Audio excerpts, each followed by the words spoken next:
Ulamolardan biri aytgan edi.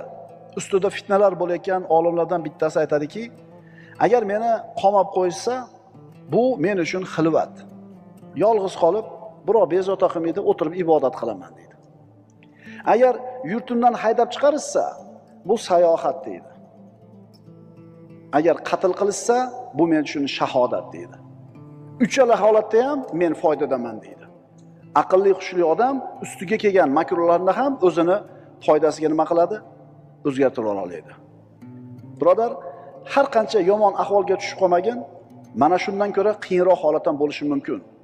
Shuni eslat o'zingga, bundan bettar bo'lishi mumkin edi dedi. Mana bitta foyda shu yerda. Shukr keltirasan. Puling tugab qoldimi? Pul yo'q. Sog'liging turibdimi? Biroz kasal bo'lib yuribsan. Yurting tinchmi? Birodar, ijobiyatni ko'rishni ham o'rgan. Pozitivni ham ko'r.